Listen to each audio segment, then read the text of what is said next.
Warning, this content is for entertainment and educational purposes only.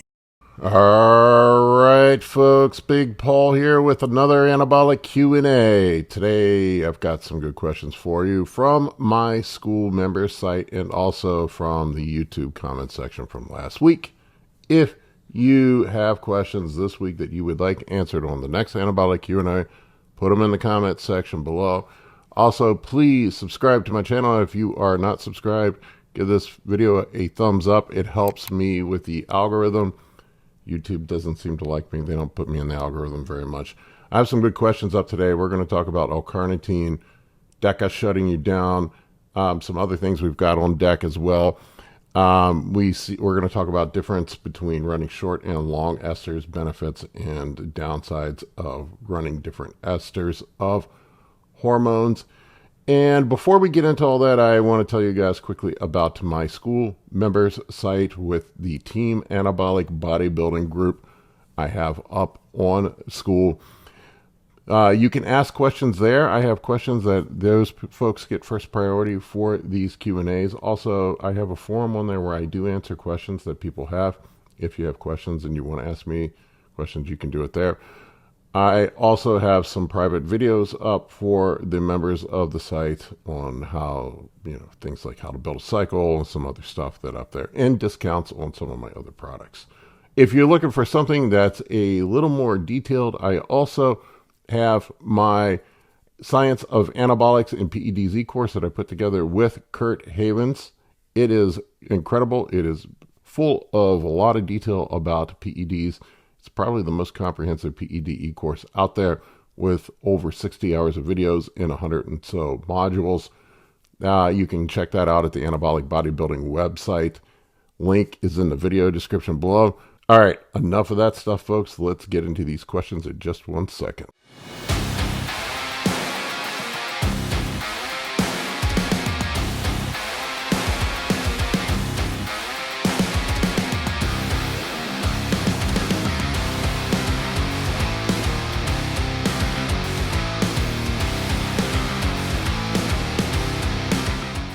All right, first question I have here is from Drew Casper from the school community, the Anabolic Bodybuilding member site. Drew asks, I've heard that it's pointless to do a PCT after a DECA cycle because it doesn't clear out your system for 6 to 12 months. Is that true?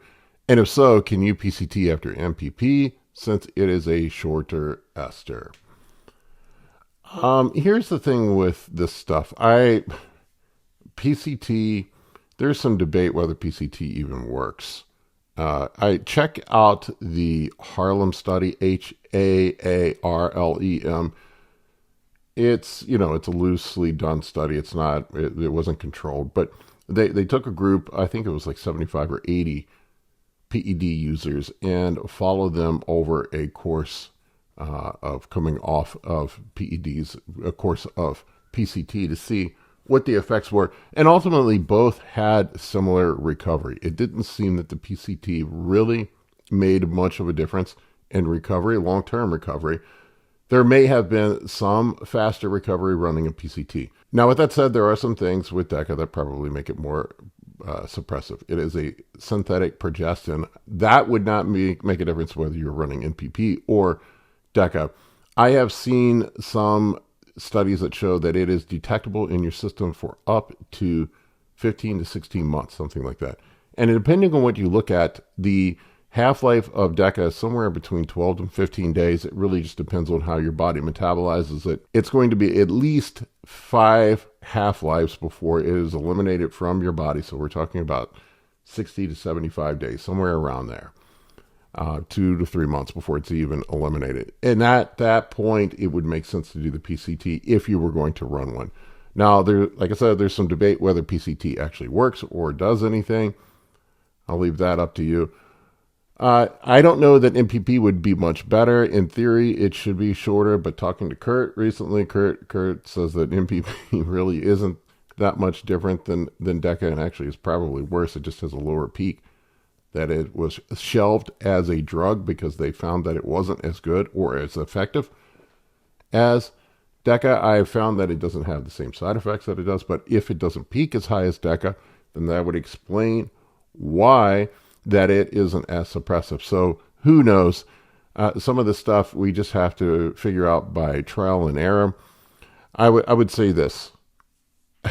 If you are planning on coming off, if you want to come off, probably don't run Nandrolone. I would stick to things that are probably safer. I would stick to something like testosterone and maybe something like Masteron or Primobolan. That's predictable, that you know what the effects are going to be. You're not dealing with a synthetic progestin that's going to do weird things to your body. And if you are going to come off, then make sure that you're off for a while. I would say if you're not going to come off for more than probably 6 to 8 months, it probably makes zero sense to come off. I would just do a blast and cruise. If you're concerned about fertility, that's a different thing. If you're concerned about long-term shutdown of testosterone production, that's another thing. Probably should just stay away from steroids in general, if that's the case, or maybe just do something like a little bit of Anavar. That's not going to be super suppressive. So I would probably just stay away from DECA altogether. Nandrolone, both DECA and MPP, if you're concerned about being shut down. All right, next question here is from Jason Koch. Why do you think that keto is better for obese people? Just for appetite control? I mentioned this in my last video, that sometimes that when people are severely obese, that something like a PSMF or maybe even a keto diet works better for them than something like carb cycling. I think there was a question in there about whether carb cycling is appropriate for obese people. I don't have a one-size-fits-all diet when it comes to working with my clients. I do like carb cycling for athletes, but carb cycling isn't always the best option. It is a tool in the toolbox, and this is why I think it's important not to get too married or entrenched in any single diet philosophy. I think that's where people get themselves in trouble, like with the keto, the carnivore, whatever your diet cult is that you choose. Realize that you're taking away options for other diets that could help you in certain situations. So, for example, like carb cycling would be fantastic for a bodybuilder, maybe fantastic for a performance athlete, not so great for the person that needs to lose 200 pounds.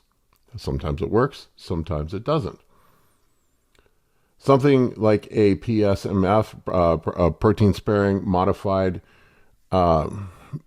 fast diet would work great.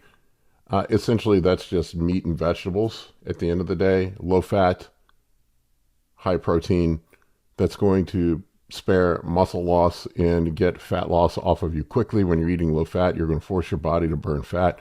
When you're eating low carbs, you're not going to have anything as fuel, any glucose as fuel. There's going to be no glycogen synthesis, so things like that would enhance fat burning. Some other thoughts with keto too. A lot of times when people are severely obese, doing a low carb diet could be beneficial because they could be insulin resistant or have some sort of metabolic disorder. That is another benefit of these GLP-1s that a lot of people are running. Ozempic, tirzepatide, retatrutide. I don't think it's just the appetite suppression that's helping these people lose weight. I think a lot of people that are obese have severe metabolic disorder. They're insulin resistant. They have all sorts of other issues going on, from being insulin resistant to visceral fat accumulation. And the GLP-1s help in that situation. And somebody who has that type of situation going on probably shouldn't be eating a ton of carbs. If you're optimized, if you're healthy, if you have good insulin sensitivity, if you're a bodybuilder and you're managing this stuff, you can benefit from something like carb cycling, but somebody that's fat, obese, probably can't. Some other things too, a lot of times when people eat carbs, they get hungrier. I find also when some people just don't seem to respond well to it. There's also when you're running a keto diet, the higher fat or higher fat, high protein, low carb diets seem to affect ghrelin and leptin, seem to suppress ghrelin production and increase leptin sensitivity. And so there is that too that may help with hunger. When you shift into ketosis, you have to get into ketosis for that to happen. If you're doing a PSMF diet, you're going to force your body to burn fat, probably have some gluconeogenesis too from the, you do need some glucose.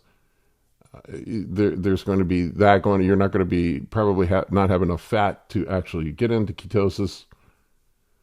So that's another option too. That's probably the most radical way to get weight off. It's the old school bodybuilder way of dieting, when bodybuilders would just eat chicken breast and asparagus. It works. It sucks, but it'll get the weight off of you. Eat some dry ass meat, low fat. Eat some vegetables that are fibrous.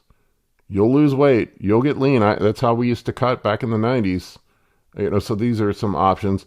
Anyway, long story short, yes, it is a tool in the toolbox. I'm not married to one philosophy. I'm not team carb cycling 365 days of the year, 100% of the time. I look at each situation individually. I try to figure out what would be the best option for the person, and I create a diet that would maximize their results given their very unique and certain situation that they're in.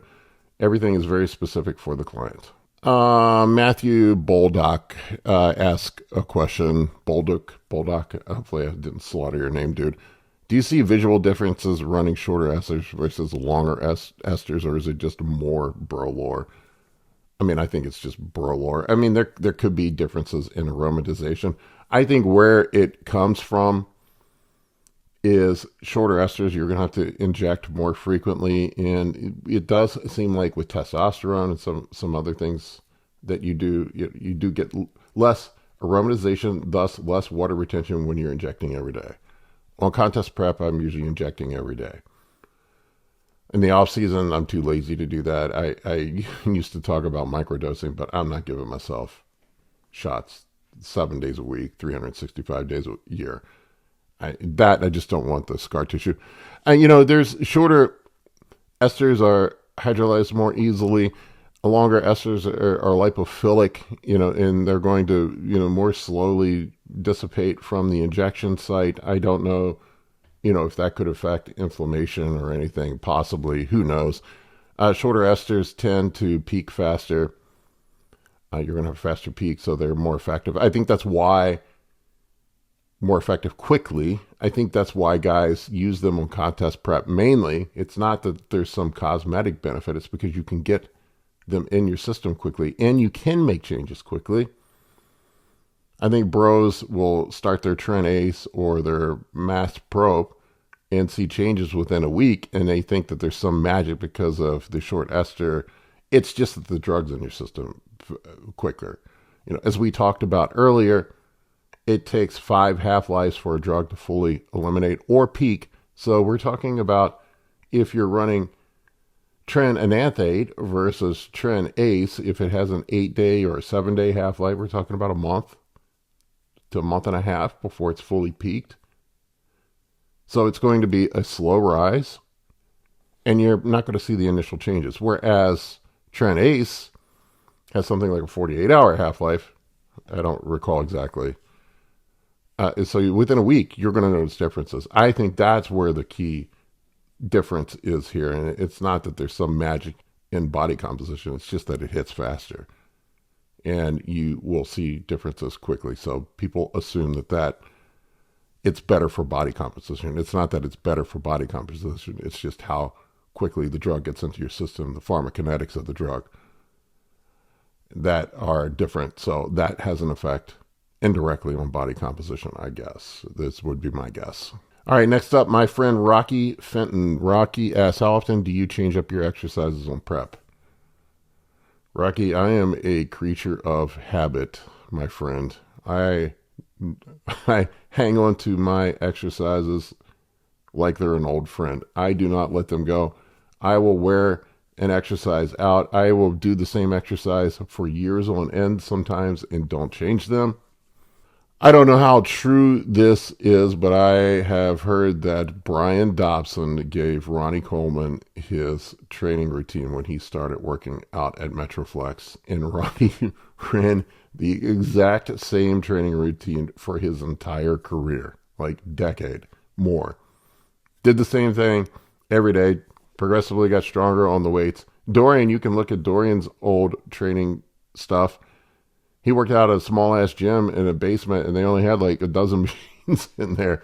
He just used the same thing over and over and over and over again, and you continually progress those exercises until, I know Dorian brought in some different equipment when he won the Mr. Olympia, but it was just a couple pieces of machines. I think people are used to now where you go into a gym. I'm lucky the gym that I work out at, the shop gym in Ashburn, Virginia, I mean, we have hundreds of pieces of equipment. I can go in and, if I wanted to, swap around and try something new every workout. But generally, during contest prep, I don't fuck around. I stick to the same things. I don't want to risk learning a new exercise pattern. I don't want to mess around with something that could potentially cause an injury. I just stick to the stuff that I know works, and I don't change a damn thing. All right, the next question. This one is from the school members site. This guy wants to keep his name anonymous. Can a newbie in their early 40s possibly turn pro by 50 if they are just starting bodybuilding with no history? Guessing genetics is even more important, a clear indicator in that age range. Yeah, sure. I know plenty of people that didn't start until late and got their pro card. Master's pro card, we'll put the asterisk next to it because we know everybody gets their panties in a wad now when you get a Master's Pro card. That's a hot topic I can go on a rant for or about.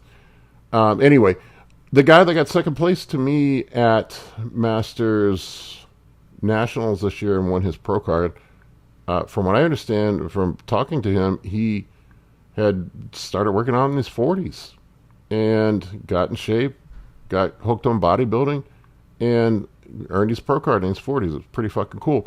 I took a 12-year sabbatical from lifting weights. Now, granted, I lifted from age 16 until about 32. I guess it was more like a 10-year sabbatical. I don't know. And I came back in my early 40s. It was almost like starting over. I mean, there was definitely a base of muscle there from where I lifted when I was younger. But I was able to progress and get up there. I know I've talked to plenty of people that didn't start lifting until later in life and ended up earning a pro card. Now, you're not going to look like Nick Walker. You have to start lifting young if you want to do that. You probably need to start lifting as a teenager, to be honest with you, if you want to accumulate that sort of size. Only a young, fresh body is going to get that big. And there's only so far you can push it in your 40s, but you certainly can be competent. I mean, I step on stage at 250 pounds. I'm a hair under 6'2". In the pros, I mean, that's a large classic competitor. I would be over the classic class cap right now, which is 242 for my height, if I recall correctly. Don't quote me on that. So if I wanted to do classic, I'd probably have to cut down a little bit, which I may do. But yes, it is totally possible. Don't let anybody tell you that nothing is impossible. Just work hard, put in the work, stay dedicated, and see what happens. All right, next question. After finishing a cycle, do you just drop down to test, or is there some benefit to keeping something like low-dose Primo on board? Wondering at what dose. It's basically just homeopathic and not doing much of anything useful. Usually I pull down to TRT and pull out the secondary compounds. I have pulled back and done really low dose cycles, test and Primo. You could make an argument that it would make sense to leave some Primo in with test or Masteron to deal with estrogenic side effects. Primo acts like a suicide aromatase inhibitor, and Masteron, from what I understand, acts like a serum. So if you wanted to pull down to something like 200, 300 milligrams of test and run like 100 to 150 of Primo or Masteron with it, that may help mitigate some of the estrogenic side effects. I will say this, when I see guys pull down to TRT, a lot of times there is an estrogen rebound after being on cycle when you pull those secondary compounds out. So sometimes an aromatase inhibitor is necessary when you're on cruise, when you pull back down. It's weird. It seems like it's more necessary then than it is when you're blasting, full-blown blasting gear.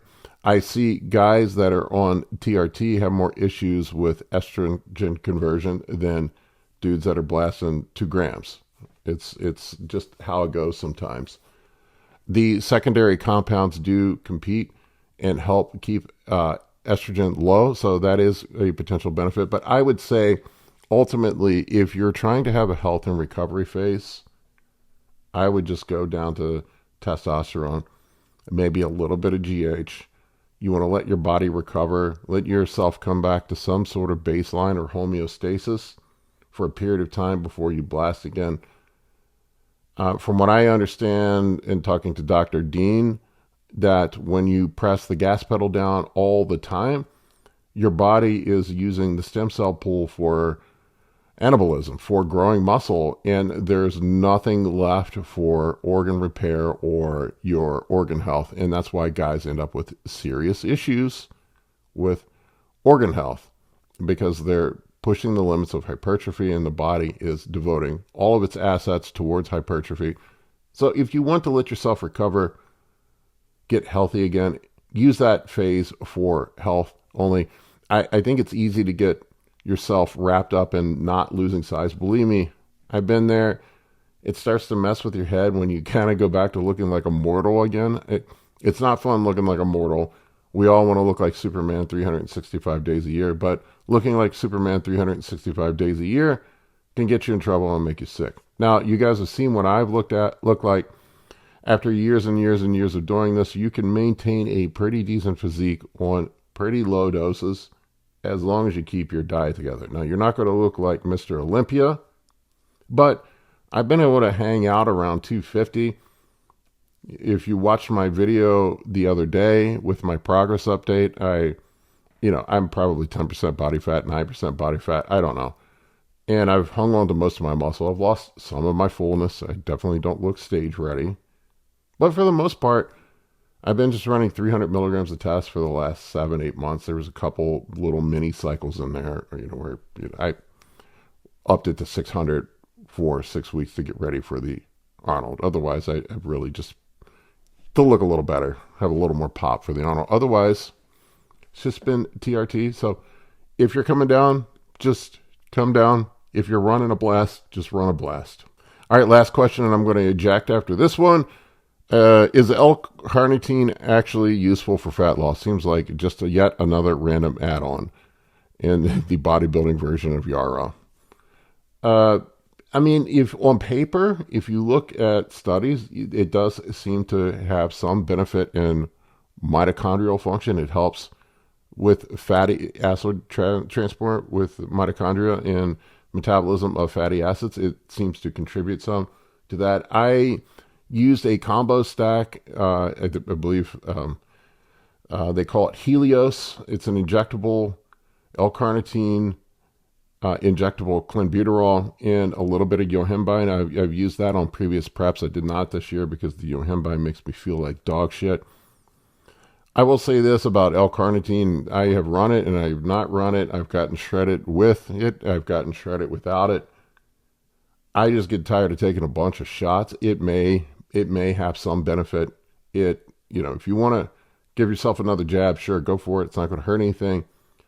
I find those shots hurt, and I'm already taking a bazillion shots when I'm on contest prep, and I just don't want to add another one. This year, I just kept it simple for my contest prep. Really, the only thing I used for fat burning this year was some occasional caffeine and a little bit of clenbuterol. That was it. I didn't really need anything more. I don't even think I went more than 60 or 80 micrograms of clen. That was it. On my contest prep this year. I didn't use any L-Carnitine this year. I didn't use any yohimbine. I didn't run any of that other stuff, and I got plenty lean just through diet, exercise, and caloric restriction, just keeping myself lean in the off season. Really, if you like where I'm at right now, at 10% body fat or so, wherever I'm at, I could be ready for a show in 8 weeks, probably 8-10 weeks. I would need to maybe drop 5-10 pounds of fat at most, and I could be show ready. That puts you in a lot better position, so you don't have to run a bunch of stuff to get yourself lean, and you're going to look better on stage as a result. So here's my thing with L-Carnitine. It could have some benefit if you've got the money to burn. Sure, go for it. If you don't mind taking an extra injection, it's not going to hurt anything. There are a bunch of cool new peptides and mitochondrial enhancers, exercise mimetics that are coming out now that show a lot of promise. And I am interested to see how the mitochondrial stacks, Vigorous Steve is recommending some stuff or suggesting some stuff now that are mitochondrial stacks, him and Dr. Dean, how those compare to running the good old fashioned stimulants that used to run in bodybuilding. It might be safer in theory. We're not putting all the stress on our heart with those, using a GLP-1 with maybe some exercise mimetics and other tools that are available to us now, so it could potentially work out that where it could be a better option for us as bodybuilders. We don't know for sure yet. I have not gone full bore in recommending that stuff on contest prep. I've been sticking with the stuff that works. But for somebody just in a fat loss phase, you could potentially experiment with other tools for fat loss. And if you wanted to throw L-Carnitine in there, it's certainly not going to hurt anything. All right, folks, that's all I got for you on this one. I appreciate your support. Thank you. I love each and every one of you. It means a lot to me that you guys support me. I was overwhelmed at the Arnold Classic this week. So many people came up and wanted to take pictures with me. It was so weird and surreal. I didn't realize that many people actually listened to the channel and wanted to come by and say hi to me. It was really freaking cool. I love all of you. Thank you very much. It's really flattering that people will take my word seriously. I try to do my best for you guys. I'm not perfect. I make mistakes sometimes. I say incorrect shit. I try to correct myself when I do. I try to stay humble where I can. I appreciate each and every one of you. Take care. For coaching or consultations, head over to www.anabolicbodybuilding.com to book your spot today. I can help you with optimizing hormones, fat loss, muscle gain, physique, athletic performance, nutrition, and health. For more information, shoot me an email at bigp3rd@gmail.com.